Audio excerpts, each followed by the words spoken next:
Hello and welcome to a new episode of the Beachside podcast. I'm your host, the HOD of the BSB. Like, share, comment on the YouTube version, and subscribe to the YouTube channel. Enable notifications to receive all the updates from this episodes and all the content on the channel. Follow us on social media, and of course, listen on Spotify, Google Podcast, or any other platform you want to.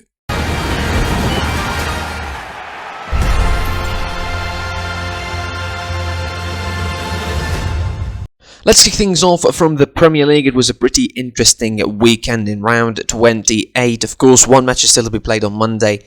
As of this recording, it is Tottenham versus Everton. But let's kick things off from the beginning.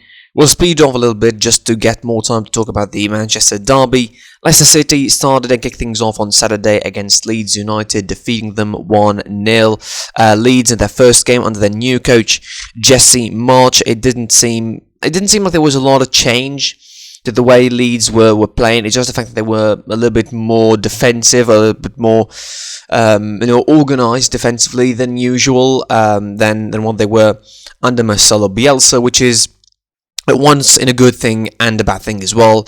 But in the end, the goal from Harvey Barnes, beautiful goal also from Harvey Barnes, meant that Leicester ran away 1-0 winners, of course. I mean, the form that Leeds are in at the moment, you really cannot question that they're in danger, and you cannot really guarantee that they'll be surviving this season in the Premier League anyway. Aston Villa managed to smash Southampton 4-0. Of course, this game was brilliant from Aston Villa, almost every level. Defensively, of course, a clean sheet, and attacking-wise, great game. Ollie Watkins opening the scoring thanks to Danny Ings' assist, and Douglas Luiz making it 2-0 in the first half. Felipe Coutinho making it 3 before Danny Ings and former Southampton man scoring against his own side and his old side 4-0 for Aston Villa. Another good result for Steven Gerrard's boys, and they really get close to the upper half of the table. Obviously, I don't think there's anywhere near a European spot, but definitely that's a good win as far as Aston Villa is concerned. Same result in Turf Moor, but it was for the away side this time, as Chelsea defeated Burnley 4-0 away from home. The first half of this game was pretty tough as far as Chelsea is concerned. This was a classic Burnley game in the first half. Long balls, pretty aggressive, pretty offensive when it comes to tackling and challenges. Burnley had a couple of glorious opportunities to take the lead and maybe changed the atmosphere and changed the path of the game. Overall, Chelsea were pretty loose defensively in the first half. In a way, they gave the ball away a lot. The centre halves, Chalobah in particular, didn't have the best of first halves, but in the second half there was much improvement. Of course, Kai Havertz was the man of the day, scoring 2 goals, and between, of course, a goal from Reece James, the opener, and Christian Pulisic to seal the deal. It was a great sort of 25 minutes for Chelsea in that second half, where they sealed the deal and finished the game off and left Burnley to dust. Great victory and great momentum booster after the last couple of weeks where they felt a little bit fragile and also vulnerable at defence. Getting a clean sheet is a really good thing as well, a really good bonus, and they remain in good graces as far as their defensive record is concerned. They still are joint strongest defence in the Premier League. Newcastle United continue their good momentum, and they continue their guaranteeing some points. Really, they're one of the best sides in terms of form at the moment in this season. They're winning this 5th out of the last 7 games in the Premier League, which is a brilliant record. I think the only better team than them, I think it is either Liverpool or Arsenal. I'm not exactly sure, but one of them is only side better than Newcastle in terms of form.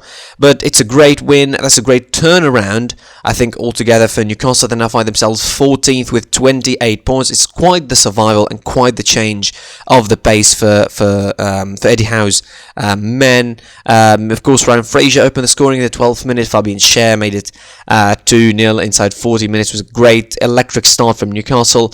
Brighton took the control of the game a little bit afterward. They equalised thanks to Lewis Dunk at the 55th minute, but they couldn't make the comeback, and they remain and they remained losing 2-1 until the end of the game. They're still above Newcastle, 5 points ahead of them, but obviously Newcastle have a game in hand, 2 games in hand, while Brighton, of course, have 1 game in hand. Brentford with a great victory over Norwich City. Of course, Christian Eriksen having to start this game, having a really good game, and giving almost a pre-assist, let's say, from the first goal for Brentford with Ivan Toney in the 32nd minute.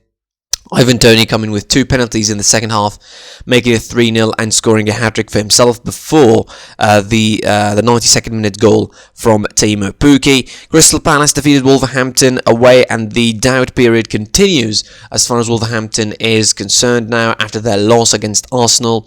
It seems to be going in a downward spiral, really. They sort of went away from the question of top 4, of course, losing to West Ham and losing to Crystal Palace at 3 losses back-to-back against London sides, of course, and these 3 losses set them back so bad.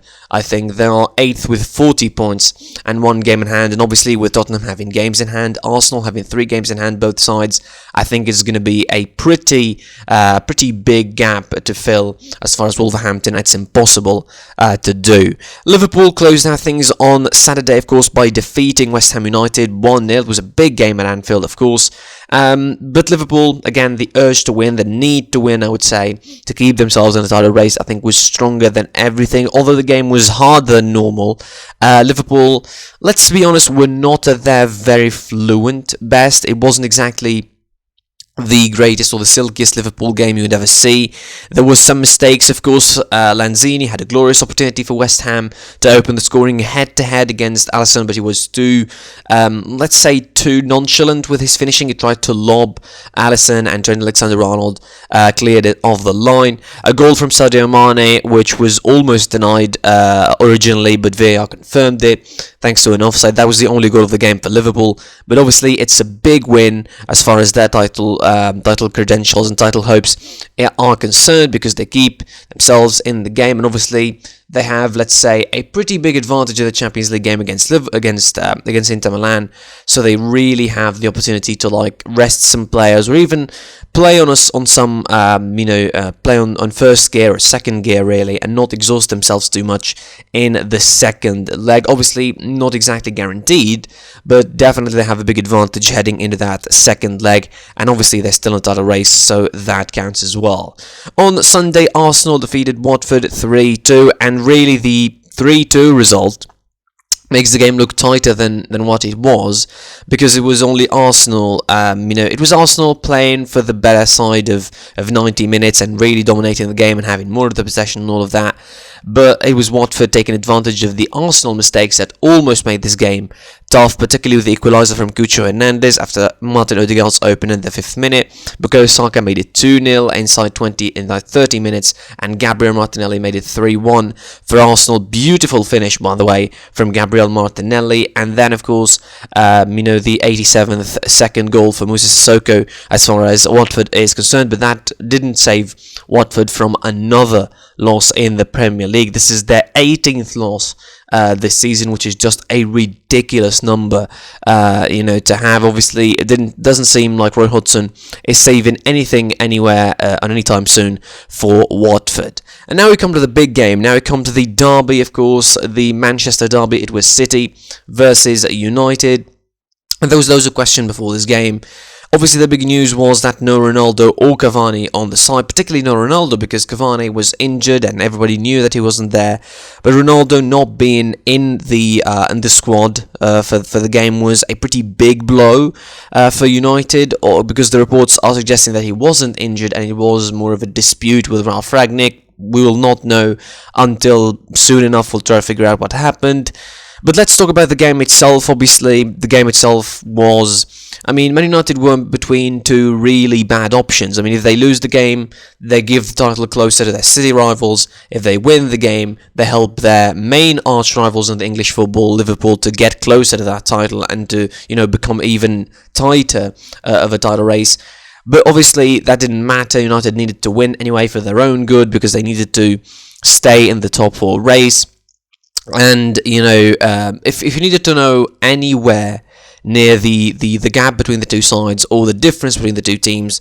The two games from this season, in particular, the Old Trafford game, the 2-0 win for City, and this one, the 4-1 win. I think that will tell you how much of a gap there is between United and City at the moment. There's so much difference. There's so much quality gap between City and United, collective-wise, like not even individuals. Like individuals, maybe there's some players for United that may be better than some of the players at Man City, but definitely collective-wise, I think City absolutely bossed this derby. The start of this game, I thought, or the first half overall, was pretty balanced, not tight, but balanced.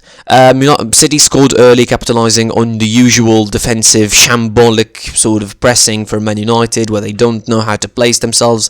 Harry Maguire is a shambles as usual. Then, of course, United had a good spell, actually, after the goal. They went ahead, they pressed, they really placed themselves really well, denied City to play from the middle, they forced them to play wide and try playing the crosses and then hove the ball away. United were playing on the counters. Paul Pogba was doing really well in the transition. They were trying to play on the counters, finding spaces behind City players when they were stretched or not positioning well. Obviously, the absence of Diaz played a big factor in that. Then they equalised, of course, by Sancho. Great finish from a counter-attack, a well-put counter-attack with a brilliant pass from Paul Pogba. But then, of course, City's reaction was brilliant. Of course, they scored the second thanks to Kevin De Bruyne. And that second goal, I thought, was the defining moment of the game. Like, after that second goal, the game was not the same, and it was clear that City dominated the game and completely took it by the scruff of the neck, and there was no way that United are going to be coming back anywhere near that game. And the second half was basically one-side traffic. City scored the third and the fourth goal by Riyad Mahrez. And really, the first half is like the only half where you can talk there is balance or there is tactics, because in the second half, City dominated the ball. Their possession was like 92% in the last 15 minutes, which is just ridiculous considering that they play against Man United. It's not against any team, it's against Man United they play. And they get 92% possession in the last 15 minutes. That is just ridiculous. I mean, the goals, the third goal from Riyad Mahrez was an absolute peach. Of course, a bad set-piece defending from United. Again, no surprise. They could have scored 7, 8. Again, De Gea was the star of the game for Man United. He was the best player by far. And you can't even really argue that United were missing Ronaldo or Cavani because they were missing them in attack. I mean, defensively, they're really bad from midfield and going back. The four defenders, I think, for United didn't have the best of games. Bissaka in particular was like completely overwhelmed by the play on his left-hand side in the first half. Cancelo, Grealish, who had one of his best games of the season, and Bernardo Silva, who's continuing to have a brilliant season. And in the second half, it was Mahrez's turn to take Alex Telles and Maguire and all of those and really put the game to bed. Again, it could have been 7 or 8. Legitimately, this could have been a historic scoreline as far as Man City is concerned. Obviously, they put themselves, with a good cushion, 6 points, but obviously Liverpool with a game in hand against Arsenal. Only Spurs versus Everton is left to play on Monday. Of course, if Tottenham win, of course, they will usurp potentially West Ham at 6th. Of course, the big change, let's say, from this weekend was that Arsenal are now 4th with 48 points ahead of Manchester United, of course, and the battle for the top 4 continues. And I think I'm giving it to Arsenal, really. I'm feeling that Arsenal have a big advantage as far as that battle is concerned.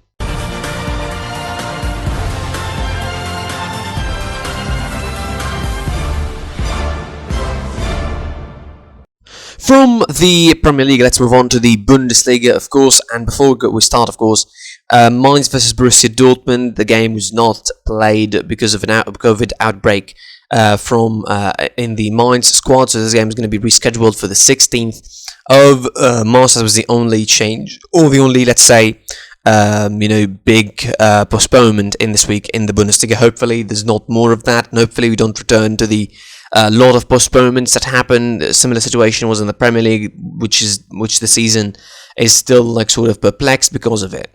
The round 25 of the Bundesliga kicked off on Friday with Augsburg defeating Arminia Bielefeld 1-0. That was away from home. It was a great victory as far as Augsburg is concerned to get them and lift them up a little bit from the relegation zone, above actually their opponents on the night. Arminia Bielefeld with 26 points, while Bielefeld are 15th with 25 points. Turning on to Saturday action, of course, and we'll kick things off. Actually, we're going to let Bayern versus Leverkusen, the last game that we're going to talk about. Let's start with the other games on Saturday. It was Eintracht Frankfurt defeating Hertha Berlin away from home 4-1. The bad season for Hertha Berlin continues, of course, and they are at 16th in the playoff position, but it could get even worse for the rest of the season against Eintracht Frankfurt side, who are trying to catch up, but obviously I think it's beyond their reach, the top 4 spot. It seems at the moment it is 7 points now between them and the closest team to that back, of course, talking about Freiburg. It was a great victory for Frankfurt, 4-1, and it was a brilliant performance in particular from Jasper Lindstrom, of course, the second Muller, I would call him. He looks like him, he celebrates like him. Realistically speaking, I would wish that he would come to Bayern to replace the old Muller that we have, but obviously, I mean, you don't get everything you want in life anyway. Speaking of Freiburg, of course, they let a win slip out of their hands, really, in the 90th minute against Leipzig. They scored early, they started the game really, really well, scoring in the 38th minute, Ermedin Demirovic, but then they defended a little bit too much, I would say, for their own good, and they left Leipzig with a lot of time on the ball, and for most of the game, Leipzig were the better side, and then they equalised thanks to Angelino in the 90th minute. I mean, this draw, and the difference between it and a victory was that Freiburg would have been, of course, joined 4th with Hoffenheim instead of being 6th now with 41 points, as well as Leipzig, obviously. But Hoffenheim took advantage, of course, because they defeated Köln. That was on Sunday.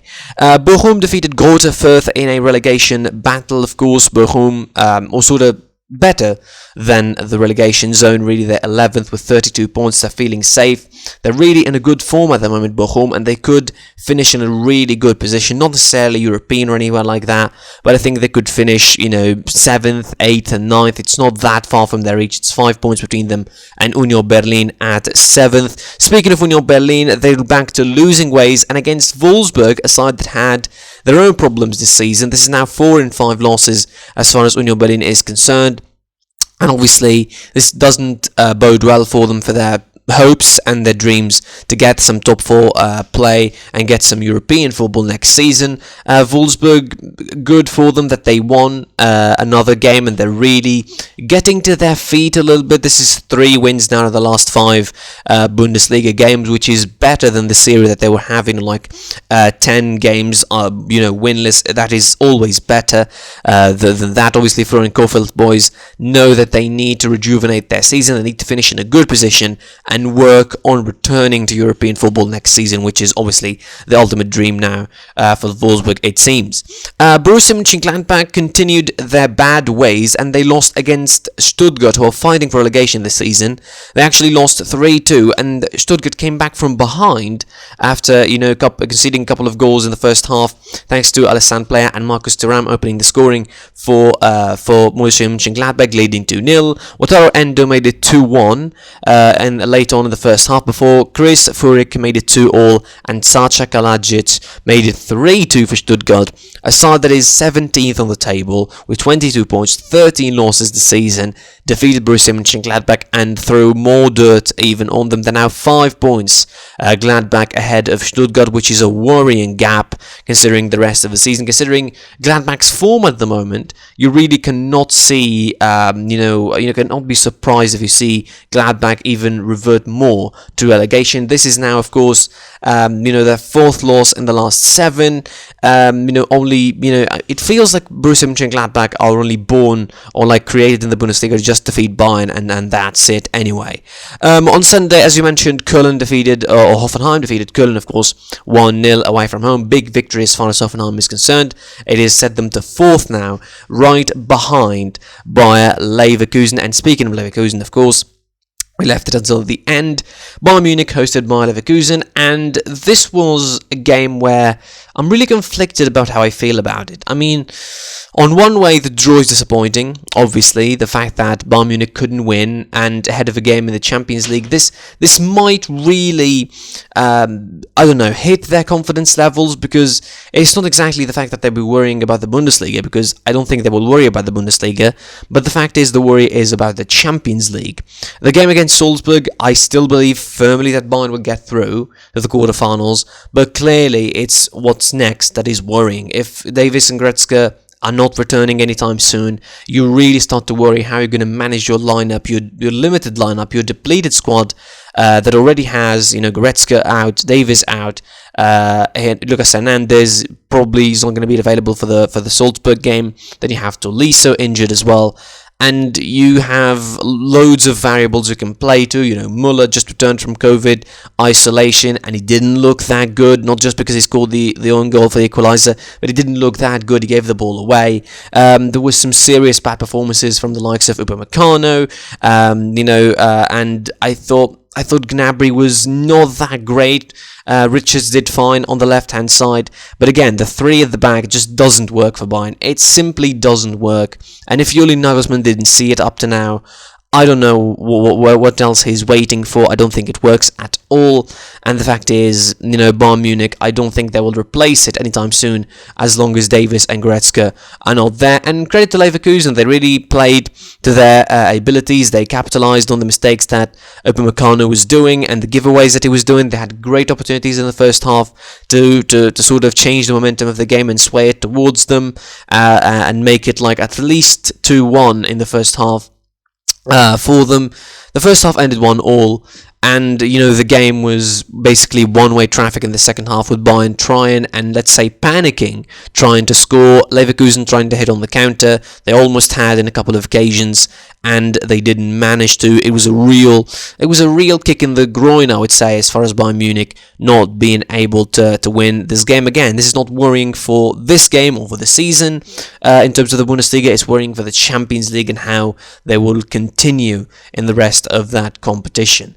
Of course, Dortmund not playing. The Bundesliga table remains itself. 59 points for Bayern, 9 ahead of Dortmund with one game in hand. Of course, Leverkusen 45, 43 for Hoffenheim, 41 for Leipzig and Freiburg, 37 for Union Berlin, 36 for Köln, 34 for Mainz, Frankfurt as well, Bochum 32, 31 for Wolfsburg at 12, 27 for Gladbach, 26 for Augsburg, 25th for Bielefeld, Hertha Berlin with 23, 22 for Stuttgart, and 4th with 14 points at the bottom of the Bundesliga table.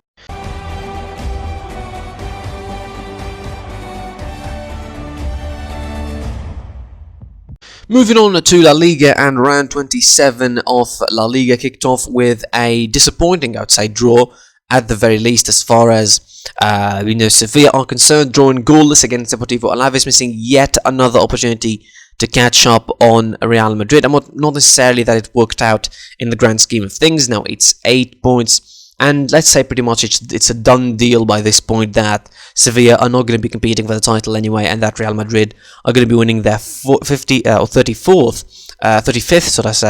La Liga title for the season.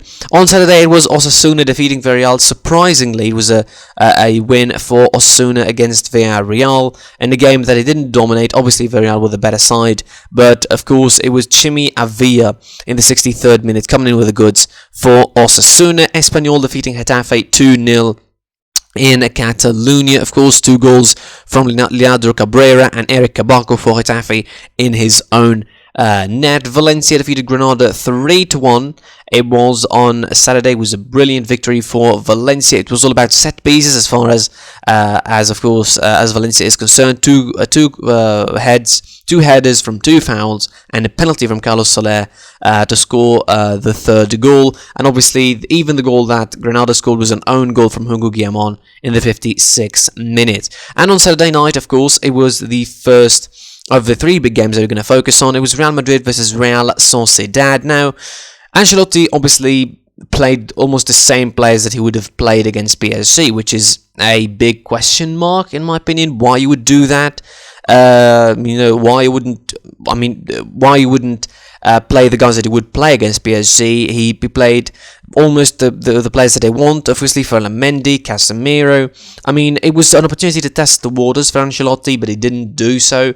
The start was pretty bad from Real Madrid, the first 15 minutes or so, not just because they conceded, but also because it felt they completely sort of, lost in the game.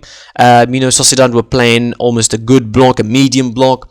They were playing on the counters, playing the spaces behind Carvajal. One of those spaces gave away the penalty. Michael Oyarzabal converted the penalty 1-0 for Sociedad, and they made the game so nervous for Real Madrid for around half an hour or so before Camavinga coming in with the equaliser, brilliant equaliser from Modric assist. And once that goal was in, you could feel the relief for Real Madrid. They controlled the game a little bit more, and with Real Sociedad regressing back to defense and giving the ball away too much, it was only a matter of time before Real Madrid completely turned things around. And that's what happens with Luka Modric scoring the second goal. Brilliant left-footed finish, unstoppable for Ramiro, goalkeeper of Sociedad. Before that, Benzema had a goal disallowed. He had a goal disallowed again in the second half. But then, of course, it comes down to a penalty where he converted the penalty awarded to Vinicius Jr., made it a 3-1, and then Asensio, the sub, coming in 2 minutes in after he was substituted, and he scores the fourth goal for Real Madrid. It was a great victory for Real Madrid, a momentum booster ahead of the game against PSG, but obviously I think the game against PSG is going to be much, much different as far as Real Madrid is concerned. Cadiz kicked things off on Sunday by defeating Rayo Vallecano 2-0. This is a bad sort of period for Vallecano, who once were a side close to the top 4 spots. I mean, it wasn't too long ago, it was like a month ago, a month and a half or so, that Rayo Vallecano were really close to a top 4 spot, and now it seems like they are far, far from that. This is 6 losses in a row, and realistically speaking, the only loss that you could say that was justifiable as far as Rayo Vallecano is concerned was against Real Madrid. That's the only sort of loss where you could say, yes, Rayo Vallecano should have lost here, but elsewhere it was losses against the likes of Celta Vigo and Osasuna and teams like that, which you don't expect a side like Rayo Vallecano, who played really well for most of the season, to lose against them. Obviously, the next couple of games for them in Laliga are going to be against Rayo Vallecano, against Sevilla, against Atletico Madrid, both games at home. So this should be a big advantage as far as Vallecano is concerned to get some points and return to certain places, although the games of course are really hard.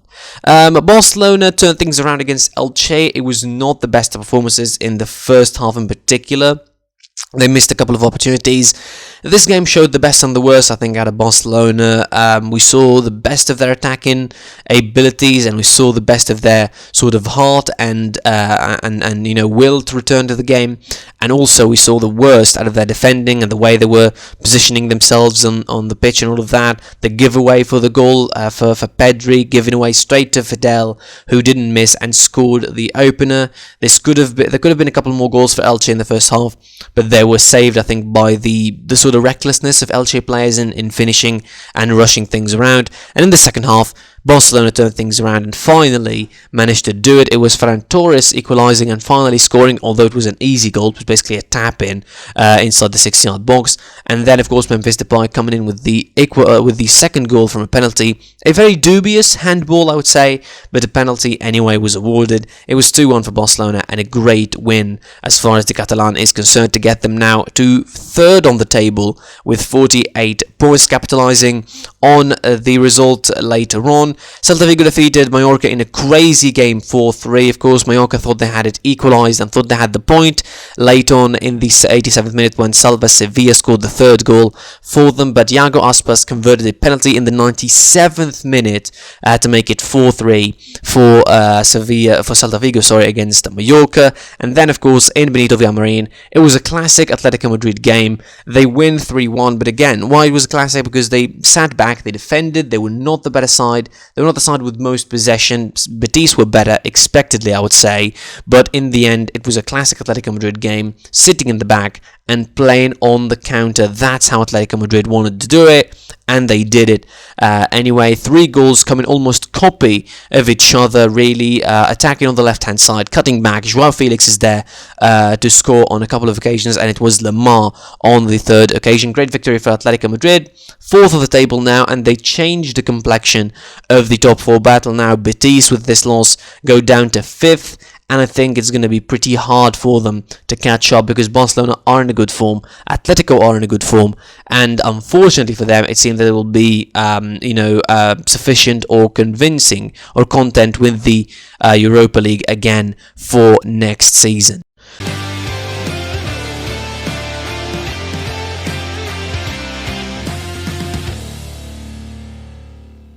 Rounding off the episode, we go to Italy, of course, and it was round 28 of Serie A. The update, or at least the big news, is that Milan are back on top in this one, of course, after defeating Napoli on Sunday. But the kick things off, it was on Friday that Inter Milan returned to winning ways and returned to scoring ways finally, defeating Salernitana 5-0 at home. Lautaro Martinez scored a hat-trick, which is good to see, as well as Dzeko getting a couple of goals, so it's a good win all around. I don't think they will do that against Liverpool, but, I think for the Inter fans, one can hope, I suppose. 5-0, comfortable victory, of course, to stay in the second place and stay behind AC Milan at 2 points, and with the game in hand, obviously, the advantage is still theirs in some way. On Saturday, it was Udinese defeating Sampdoria 2-1. All action in the first half it was, as far as this game is concerned. De La Feo opened the scoring in the 3rd minute.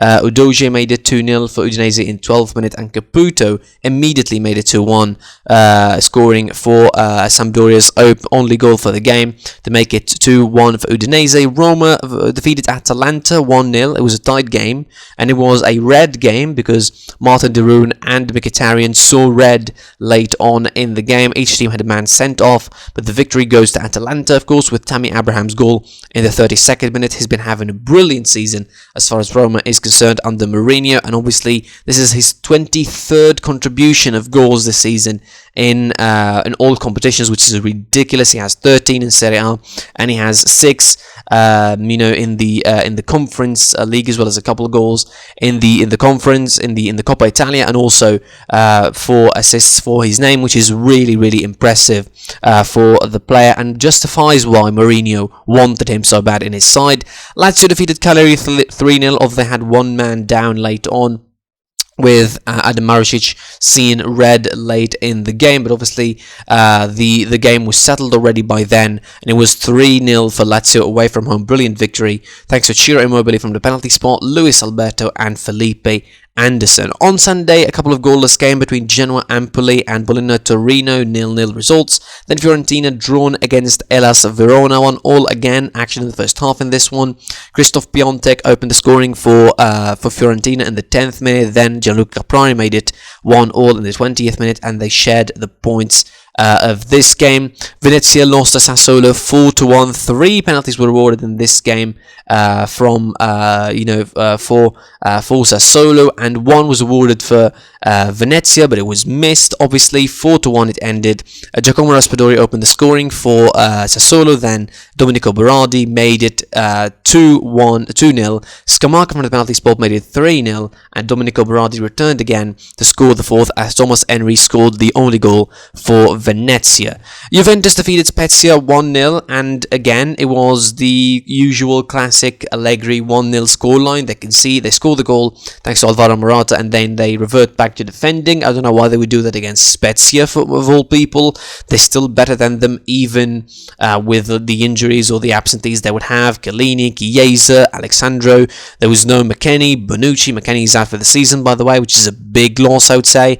Bonucci and Zakaria were also injured for this one. So in my opinion, even with these all absences, you still have better quality players than Spezia, and you should have won the game by a comfortable margin. But the win is a win, I would say, for Juventus. And with Atalanta's loss again against Roma, the 4th spot seems to be closer and closer to Juventus. They're going to be guaranteeing playing in the Champions League next season. And finally, of course, AC Milan managed to defeat Napoli 1-0 away from home. They weren't the better side. Napoli were the better side. It felt like they were more urgent to win, but obviously Milan, with their usual sort of stern defending in a way, and their stern play in the midfield. They played with a 4-3-3 in the midfield with Kessie, Benasser and Tonali started. This was almost reinforcing the midfield in a way, and it paid off big time. I would say it allowed Milan to defend really well on all sort of flanks and not allow any kind of space for Napoli for most of the game. And obviously the goal came in the 49th minute. Olivier Giroud again. It was a bit of a shambolic defending from Napoli, and Olivier Giroud capitalized to score the only goal for Milan, sending them top of the Serie A. Of course, speaking of that, the table stands like this: 60 for Milan at the top, 58 for Inter with the game in hand, of course, 57 for Napoli, 53 for Juventus, 47 for Atalanta with the game in hand, 47 for Roma as well, Lazio with 46, Fiorentina with 43 with the game in hand, Verona with 41 points, 39 for Sassuolo, 34 for Torino with the game in hand, as well as Bologna who have 33 points, Empoli with 32 points, Udinese with 2 games in hand, 29, Sampdoria 26 for Spezia and 25 for Cagliari, Venezia 22 points at 18th, Genoa 18 at 19th place, and Salernitana bottom of the table 15 points at 20. And that was it for the episode. Like, share, comment on the YouTube version, and subscribe to the channel. Of course, enable notifications to receive all the updates from all the content. Follow us on social media, and of course, listen on Spotify, Google Podcasts, or any other platform. Thanks for watching/listening, and until next time, I'll be seeing you soon. The preview for these week's Champions League games is going to be going up soon after this episode, hopefully. And until then, I will see you soon. Take care, and goodbye. Closed doors, I'm a fool for your love.